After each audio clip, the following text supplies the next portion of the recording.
Sunday, the 18th May 2025, I received intelligence reports that President William Ruto had ordered that I be dealt with once and for all. And since the goons sponsored by the state on several occasions had failed, police and other state security agencies had to come in. At about 11 a.m., same Sunday, 18th May 2025, this information was communicated to the Inspector General of Police, the Director General of the National Intelligence Service, and the Director of Criminal Investigations by the CS Interior Kipchumba Murkomen, and consequently, a killer squad composed of 101 lethal and dreaded officers from the Administration Police and seconded to the National Intelligence Service, accompanied by officers from the DCI, the Anti-Terrorism Police Unit, the General Service Unit, and the regular police were deployed. This killer squad have been carrying out extrajudicial killings and abductions. Yesterday, they were mobilized and cordoned off and blocked all exits from Gatanga constituency. This squad was armed to the teeth and hooded and with masks to conceal their identity because of the heinous acts they wanted to commit on us. This is despite that there are existing guidelines from the High Court that officers should be in uniform and not conceal their identity. At about 2:30 p.m., we received further intelligence from the deployed patriotic officers who are not in agreement with the information that they had clear instructions to plant arms and weapons in our convoy to provide evidence to arrest us and get evidence that they could charge us with in court. After about 30 minutes, the killer squad was joined by their counterparts who are highly trained in the use of biological weapons. Their instructions were to poison me through inhaled chemicals that would paralyze my brain within 3 months.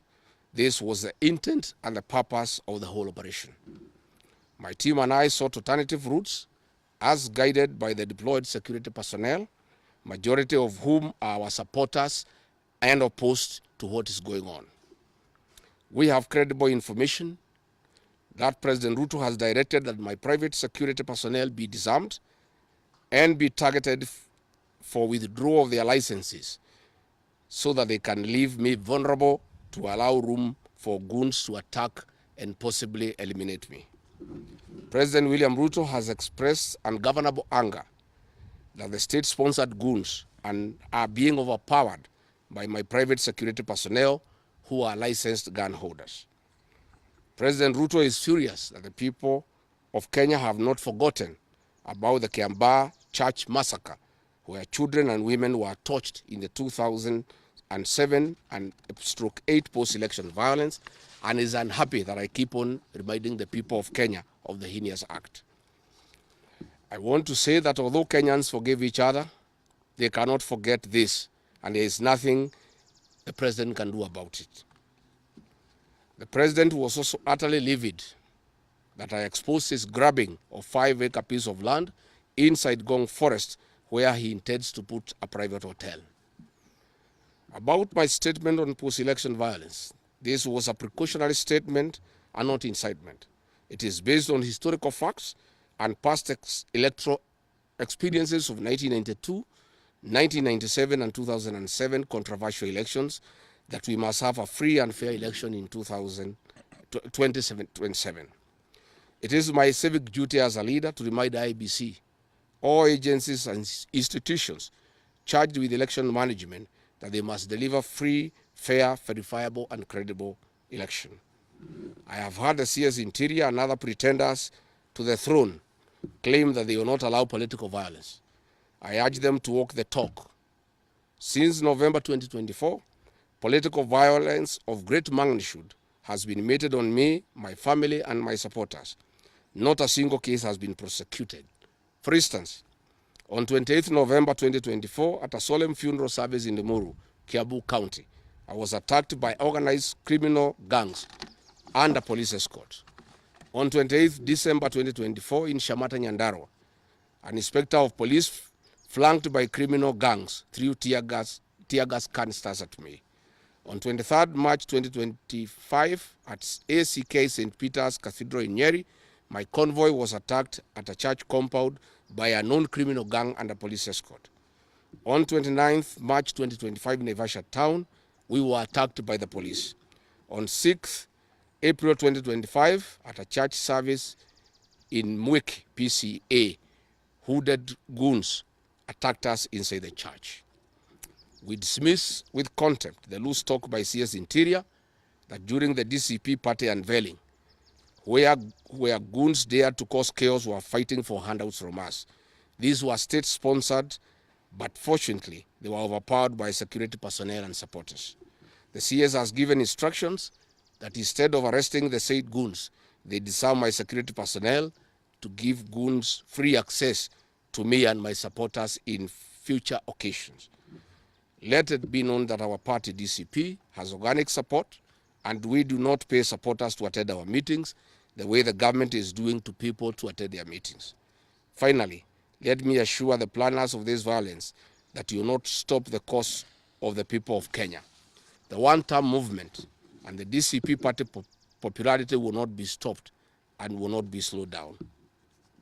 The cause to liberate Kenya is not about Rigathi Gachagua. All the leaders with me. Wasting time and resources to stop me is a zero-sum game. The people of the Republic of Kenya have said that lies must stop, roads must be built, corruption must stop, abductions and extrajudicial killings must stop, education and health systems must work. They are some of the things that are making the people of Kenya restless. We are putting our supporters on high alert that they have the right to express their frustrations if injustice is meted on us. My supporters and I will not be cowed or intimidated by the use of the criminal justice system to manage politics. The drama of waylaying us on roads should be stopped. If the government knows that I have committed a crime known under the laws of Kenya and identified in the penal code, they know all my homes. And I'm here. They know my Wamanyoro home. They don't need to waylay me on the road. Let them just come here, and if you have committed a crime, they can come and arrest me and take whatever action that they want to take. That is the end of the statement. Iko swali? Yes. Yes.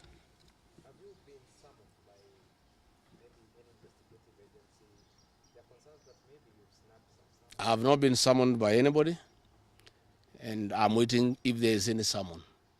What happened is that they wanted to plant weapons in my convoy, and they wanted to use chemicals so that they can paralyze our brain the way they did to Kenneth Matiba. And that is why we had to take an alternative route to get here. I would have wished they came here instead of wailing us on the road and using those dreaded criminals who are responsible for abductions and extrajudicial killings. And that squad works under the Director General of the National Intelligence Service. It's 101 officers who are recruited from the administration police, and they have been given special training by the National Intelligence Service, and they are responsible for the abductions and extrajudicial killings. And that is the squad that had been planned yesterday and mobilized so that they can incapacitate me and my people. Yes.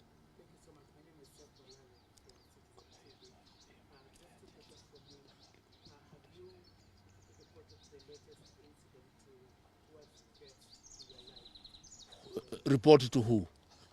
These are the same people who want to kill me. How do you report to the people who are planning to poison your mind so that the brain can be paralyzed and then you become a vegetable? I cannot report. And I wrote to the Inspector General of Police and the Director of Criminal Investigations. Instead of answering the issues I had raised, told me to report to the next police station. Yet all these things have happened under the cover of the police. So it is useless to go and report to the police. That is why I'm talking to the people of Kenya, so that if anything happens to me, President William Ruto must be held accountable. And I want to say, when they hounded me out of office, I pleaded with my supporters to stay calm and express their displeasure by singing. That is no longer going to be the case. And my supporters have blamed me for not allowing them to stand up to intimidation and the wrong things that are being done against their leaders. Therefore, our supporters are on high alert, and they will be part of the leadership and ourselves who will be resisting impunity and intimidation by William Ruto and the government. Oh, yes.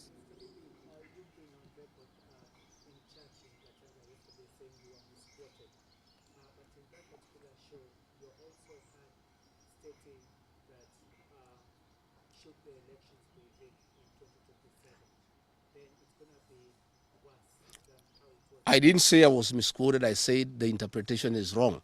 People are not interpreting what I said correctly. Mine is a cautionary statement. And history is very important. During the finance bill of 2024, I did caution President William Ruto and the cabinet that it will bring problems because I listened to the people of Kenya. When a member of parliament from Rift Valley says that even if the votes are not enough, they will know how to manufacture them. When another leader from Rift Valley says they can rule for 24 years, these are the things that have put the people of Kenya on notice, and people are speaking. And as a responsible leader, I must caution IBC that the people of Kenya are saying, please don't try. And we are saying we must draw parallels from history. And all I was saying is that that has happened before in 2007, and it is possible it can happen now. And I was asking IBC to be patriotic enough to make sure they don't put the country into a crisis. That is all I did. I did not ask anybody to cause violence. I did not say people will fight each other. I just said, let's be careful. This has happened before, and it was bad. And from the way people are speaking, it could be worse. That is all I said. Yes, Waweru.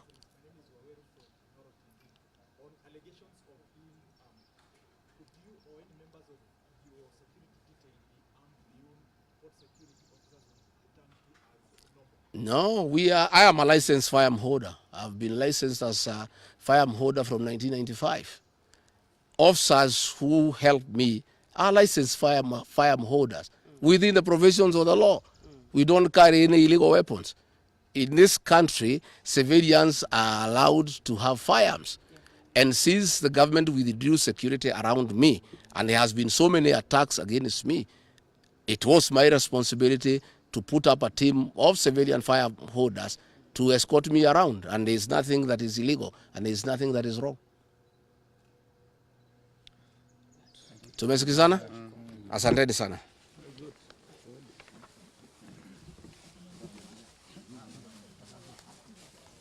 Karungo.